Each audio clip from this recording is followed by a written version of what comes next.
Moïse Imbi, c'est un pasteur qui représente l'image de l'Éternel sur la terre. Donc, moi, je trouve que ce n'est pas bon pour un pasteur de faire une chose pareille. Un pasteur, quelqu'un qui est un pasteur, donc il est dans l'obligation de servir un exemple. J'insiste sur ça, un exemple. Parce que tu es un pasteur. Au fond d'Akano, au Kambaraba couple, au Kambaraba Tebele, Bakane estime, non, tout ça, d'acoup de poto aïe, qu'apporte au conseil. Alors, en tout cas, déjà automatiquement, Bazo Bayeyo, et Baïsina Bato, voire même à t'assembler à l'église, à Bayeyo, Balamo.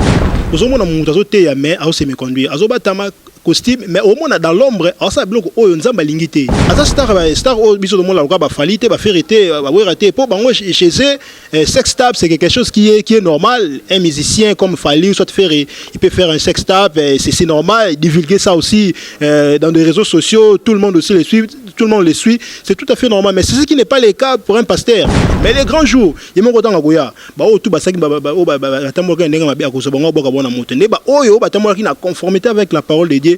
Les bangonda ko bango ba ko hériter le royaume des cieux ko fana à la droite il perd comme dit la Bible et puis que ça biloko mo be mutu akoko na pe pour Bible peut reconnaître ngo quoi mutu langa ko ya menga mo na hôtel émission ko ses forces mais cela ne signifie pas que non comme Bible les reconnaître ko ya mutu ya mona nzambe do ko ya ka po ba ko batele ça ko pasteur aza nzambe te premièrement aza ne représenter nzambe na mokili ma nzambe te nzamba zalara moko pasteur ata osala ba miracle ne nini aotika ko manza mete po ba miracle zo sala na ezo azane connecter pa nzambe nango sala ka sa miracle do son nzamba akati relation akoya abeda chou ngana mona c'est comme ça pe mutu mo pa lera ngulu ndi na mona ka lera pe ngulu apparemment mais tout monde abeda chou moro ambiance ko mona kangana ba te belé donc conduite na ezo disqualifier pena donc moi un mot de façon tala na mona pena ke nzara lera ngulu ba musulman ba chrétien ba za un peu juxtaposé ba tambola ndenge moto mona ba musulman ba za na croyance na bango ba chrétien ba na croyance na bango mais un vrai musulman eza mutu pena azarata ngombo pena musulman pena banga pena ala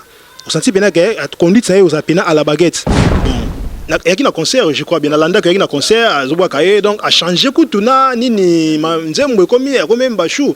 Donc la place on a déjà au combiné déjà 2 mètres à la fois. Comme l'on est au servir 2 mètres à la fois. Or la Bible condamne ça. On ne sert jamais 2 mètres à la fois. Quand on dit ça me doit bedachou. Net c'est ce qui là qui mozal nzeba tout le monde bien pasteur mo boye reconnu quoi. Donc on a batoro net batoka bedachou. Ce qu'on ramaya bon a transformé na zongi c'est nzela. Bienvenue à vous tous à travers cette émission Afrique Analyse. Je ne serai pas seul sur ce plateau, je serai avec Fly Wembo. Fly Wembo, lui c'est un journaliste, chroniqueur musical en même temps. C'est avec lui que nous allons passer les beaux moments tout à l'heure dans cette émission. Mais avant tout de commencer à beauté, je dirais un grand merci à celui qu'on appelle Si Amoulex et bien des bonnes choses à Domingas, Lumière Jaena, Cri de Mer. Plein de sujets qui se font actualité sur la scène musicale congolaise, surtout dans la société aussi. Et puis nous allons en discuter. Et puis Fly Wembo va analyser tout à l'heure dans cette émission. Bonjour Fly Wembo. Bonjour. Fly Wembo, un mot gentil à tous les abonnés fidèles qui vous suivent en ce moment. Ah ouais, je suis très content et je suis vraiment ravi d'être ensemble aujourd'hui avec vous. C'est vraiment très important parce que nous allons partager un sujet qui va intéresser tout le monde.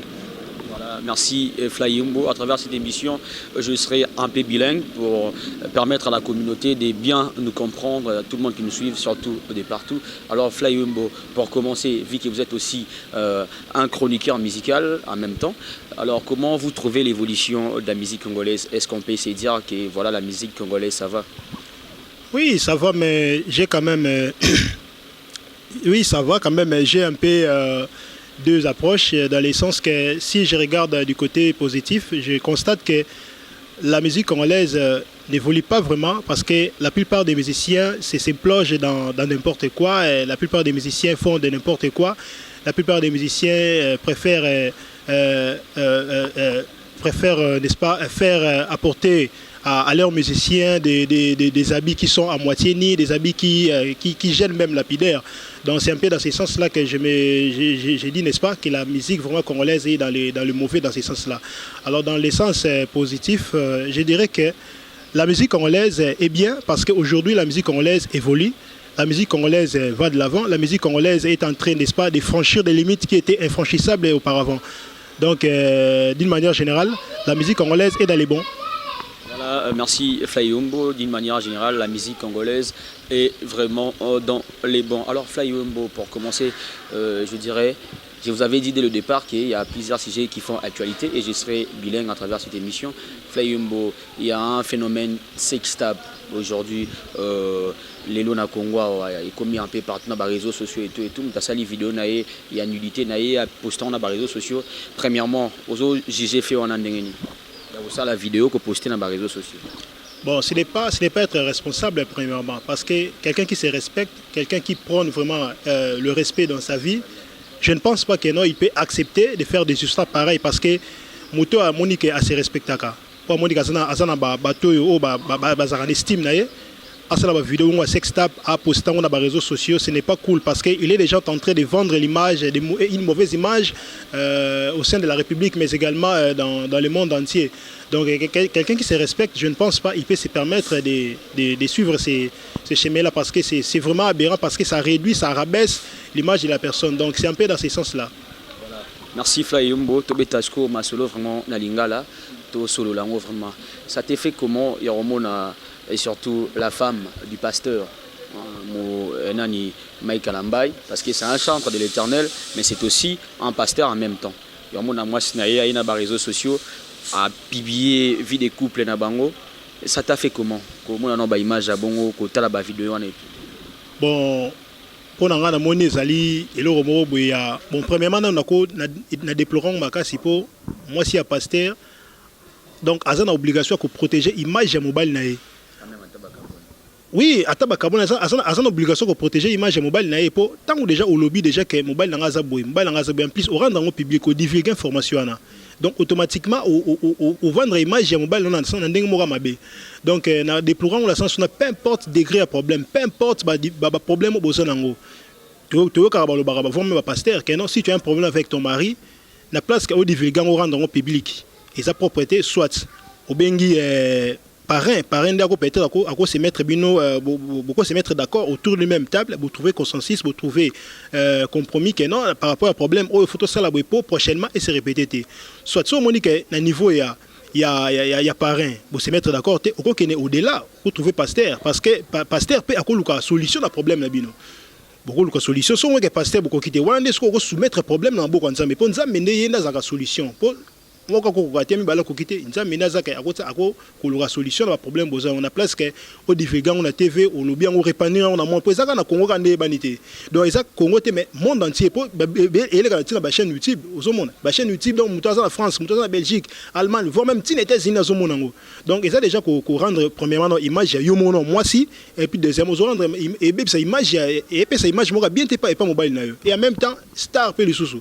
pour Mike Alambay aza n'importe qui te aza profilo déjà aza on a minute aza souninga za gafantarum da star donc aza déjà estime na niveau mondial donc tant le jeu divulguer ba image ozo glorifier ba image ozo rabaisser donc automatiquement au kiti si na bateau ba estime na donc peut-être ba son estime mais pour des jours rendre nil.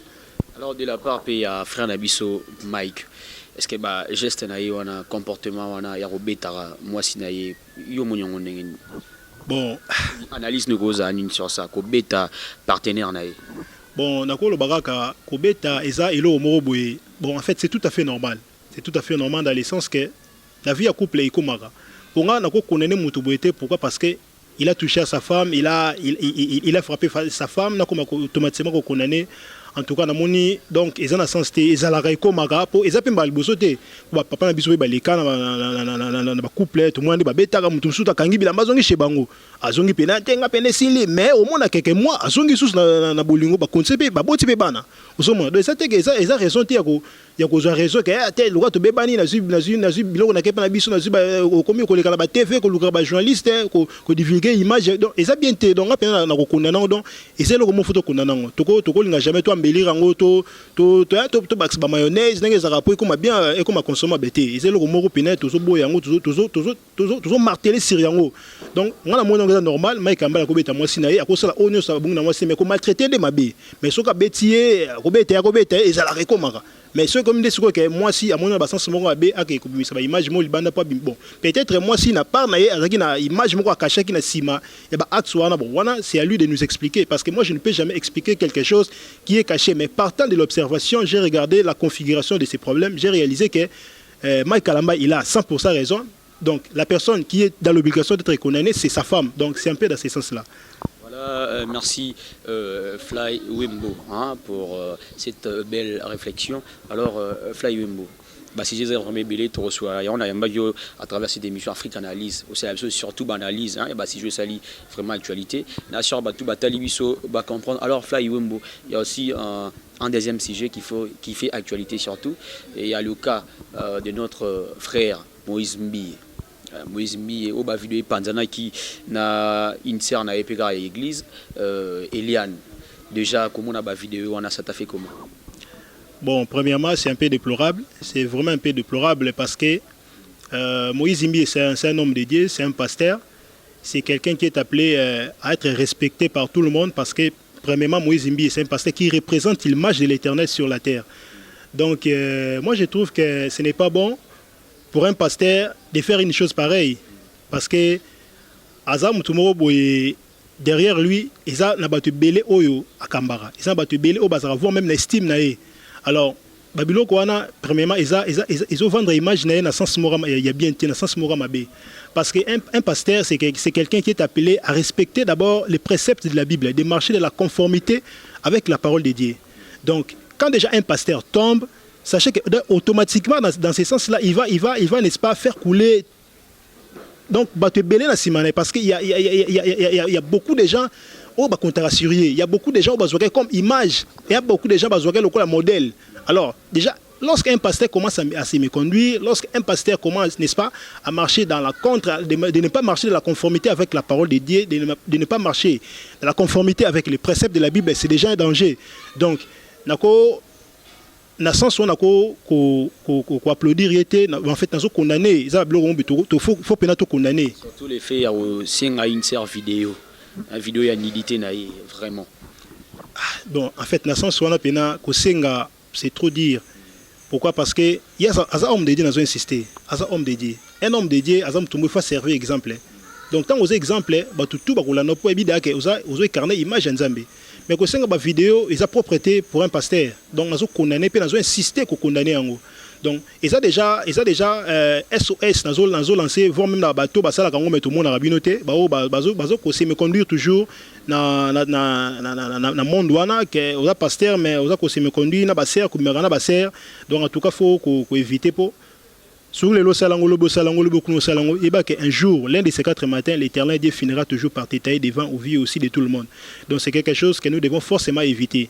Surtout, j'insiste, surtout un pasteur. Donc c'est quelqu'un qui est appelé, qui est dans l'obligation, n'est-ce pas, de servir un exemple. Parce que à Kambarabatu Belé, pour salir l'image de Nzambe, pour salir l'image de Bato, Bazo Landayote, Bato Bazaranestime, pour protéger moi-même l'image. Pour les gens, Koufi.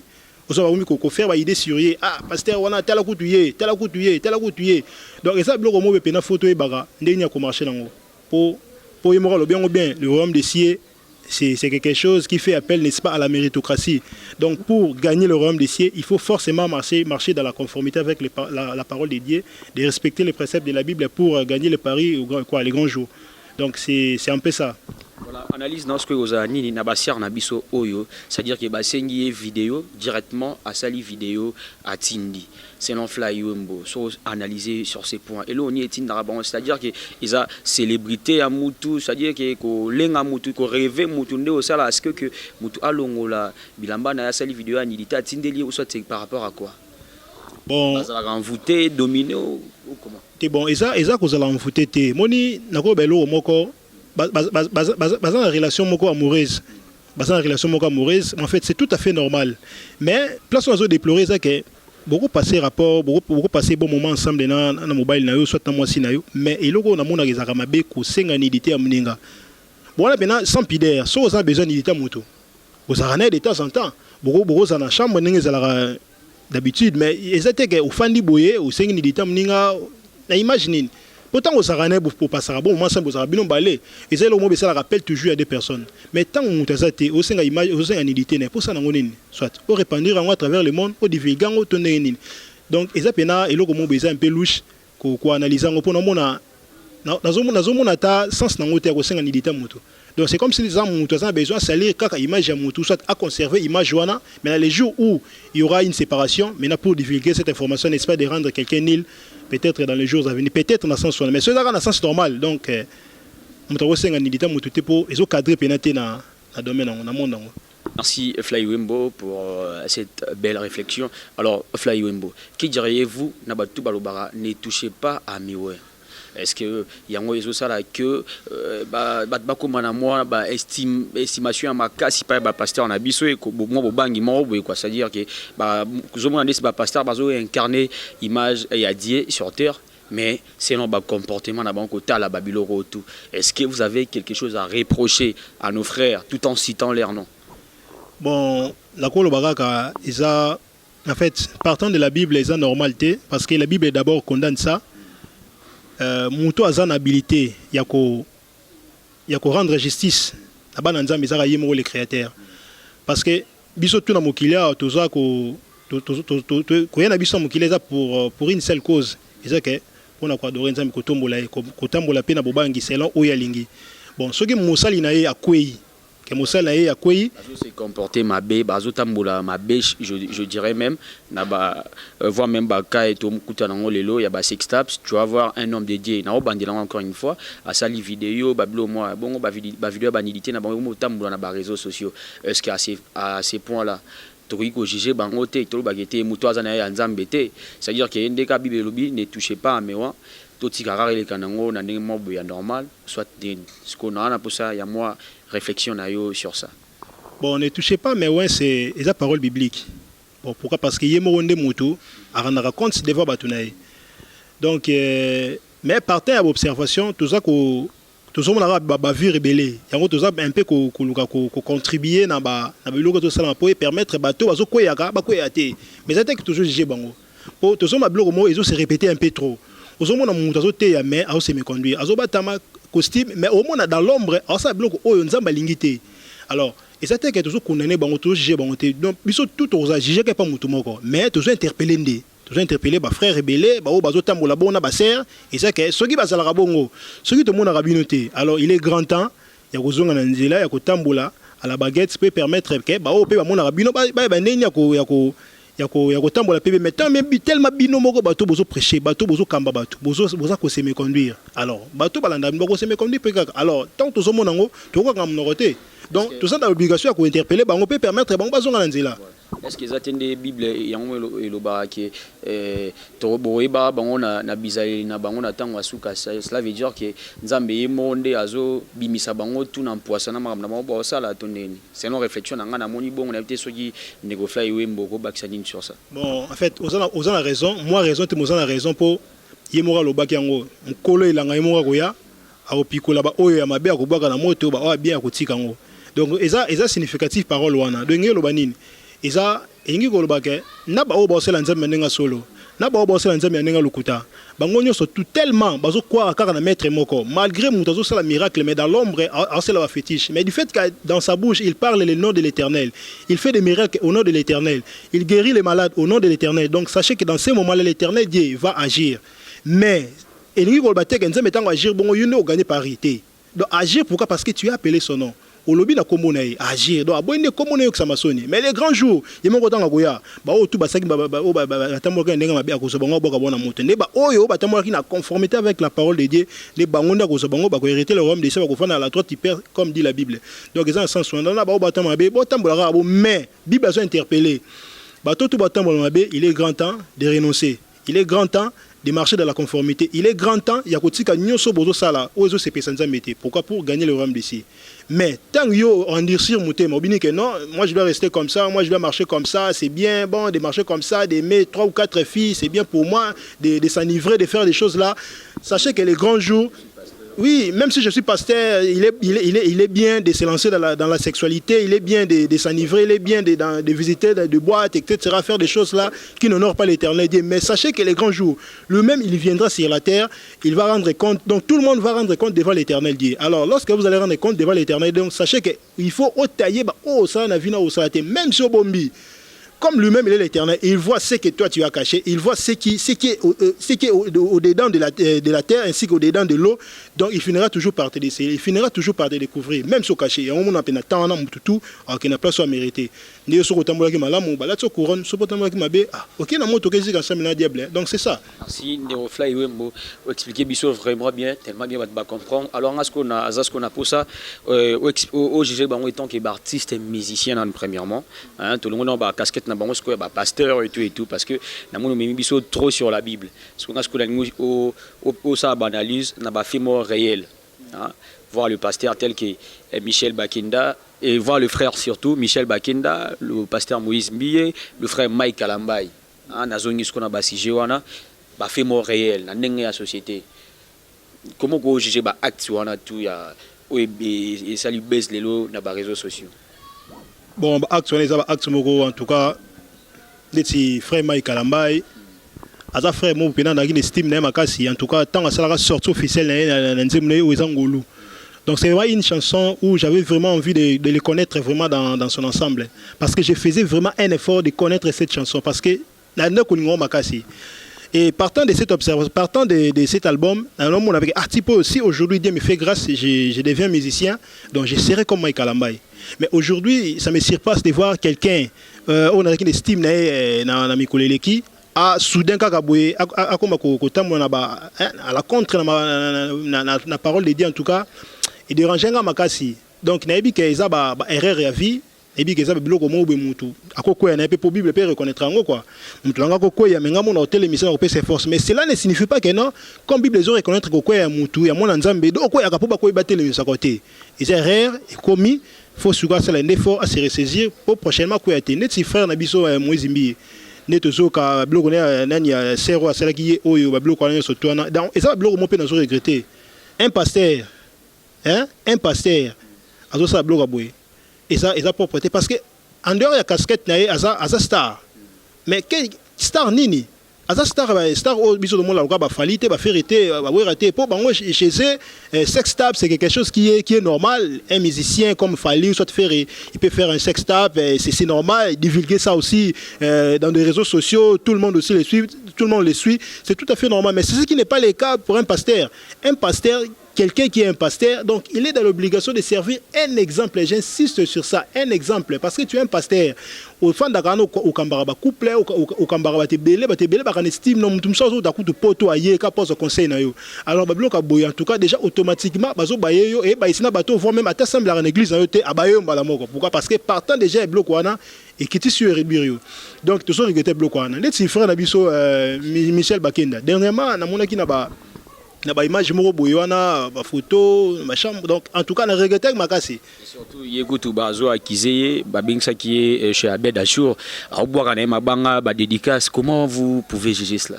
Bon il y a qui na concert je crois bien na landa qu'il y a na concert azoboa kaye donc a changer kutuna nini nzembo komi même bachou. Donc la place on a déjà au combiné déjà 2 mètres à la fois. Comme l'on est au servir 2 mètres à la fois. Or la Bible condamne ça. On ne sert jamais 2 mètres à la fois. Donc, un homme de Dieu ne peut jamais servir 2 mètres à la fois. En même temps, tu sers le Dieu créateur. En même temps, tu sers une créature.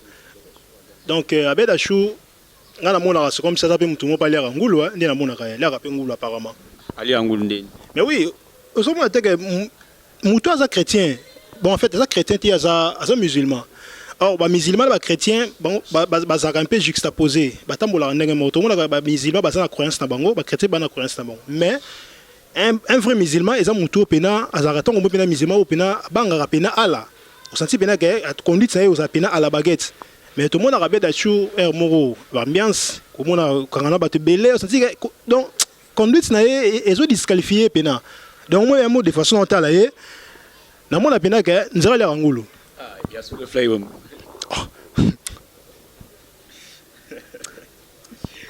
Voilà, merci Fembo. Alors Fembo, tu as expliqué surtout concernant le comportement naïe et tout. Est-ce que c'est normal na moto déjà bon a se comporter bien hein, c'est-à-dire que ndolo bien mo na gagner ba boîte et tout. En plus de cela, quand on a ba salle na nzambe, cela veut dire que ba homme de Dieu wana ba chantre de l'Éternel wana de baza crédibilité.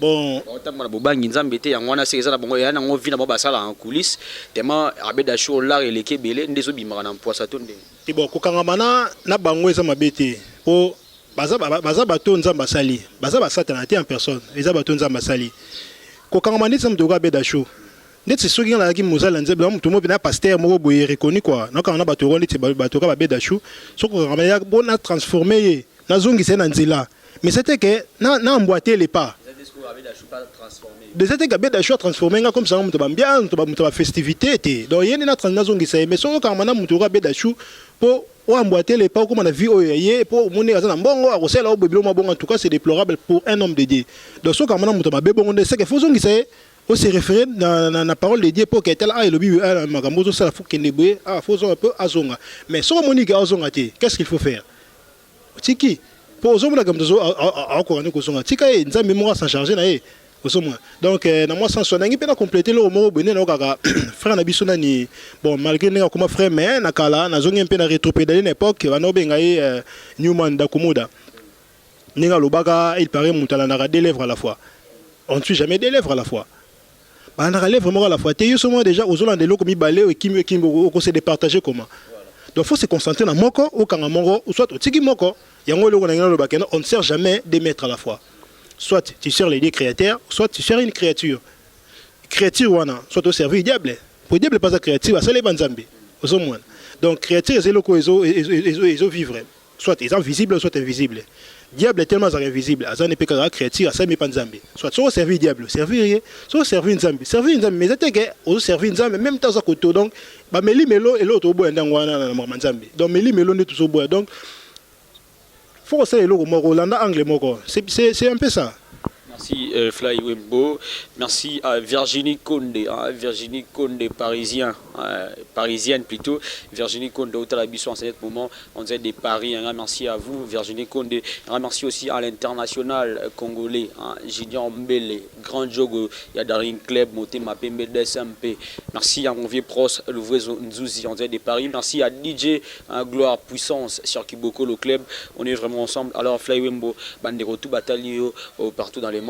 Maintenant c'est là un dernier mot en plus un conseil na bande on a biso tout bar na l'église au ba mo ba pasteur on a biso lelo lo la banzambe au lieu de banga non nzambe mingi banga ba pasteur bon ça ils erreur grave il y a une erreur grave pour pasteur aza nzambe premièrement aza ne représenter nzambe na mokili ma nzambe nzambe azalara moko pasteur ata osala miracle ne nini aotika ko nzambe te po ba miracle zo sala na ezo azali connecté pa nzambe nango sala ka sa miracle donc nzambe akati relation aokoya donc eza pena pas simi comme on a ba sœur na ba frère ou ba zora nzambe bazui pasteur bazui à l'estar de l'Éternel donc eza propreté eza nanu eza pena elo mo photo condamné eza propreté nzambe ne photo kumisa nzambe ne photo élevé na place ko élevé pasteur na place nzambe donc eza pena propreté elo mo toujours condamné photo lukarato nzambe na place na ye tout ça peut passer à place il y a batté manquer respect il y a batté ko humilier te respecter pour y même ça la ga kuta nsayo nzambe de manière spirituelle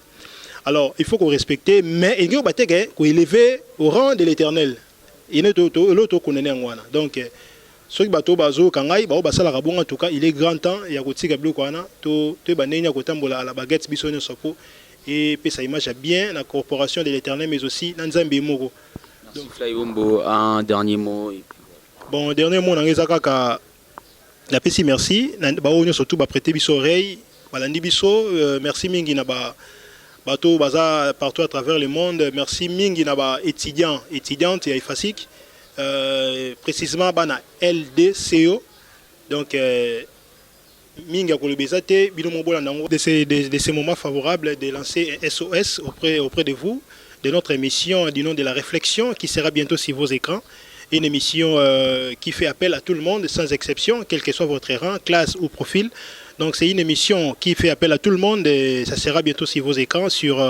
La chaîne vous sera informée ultérieurement. Donc c'est un peu ça. Merci à vous tous qui nous ont suivis et de partout. Merci à Bruno Lubika, l'argent propre. Merci à mon vieux pros Louvezo Onzouzi, on dirait de Paris. Bien des bonnes choses à Dadoupa et Grande Mundaka des États-Unis. Christian Dimenene, Christian Dimenene. Un grand merci à vous. Un grand merci à Virginie Condé. Bien des bonnes choses à mon vieux Lionel Pengele. On est ensemble. Un grand merci à toute la base de l'IFASIC à la pointe. C'est toujours votre, le Nouveau Testament de la presse congolaise. Autrement dit, Chris Roland Lukobi, journaliste, les présentateurs unique de cette émission Africanalyse. J'étais avec Fly Wembo. Merci d'avoir répondu présent à notre invitation. Merci à vous tous. N'hésitez surtout pas de liker la page RDC qui vous informe de l'actualité. Abonnez-vous massivement dans notre chaîne. Moi et vous, on se retrouve la semaine prochaine. Merci.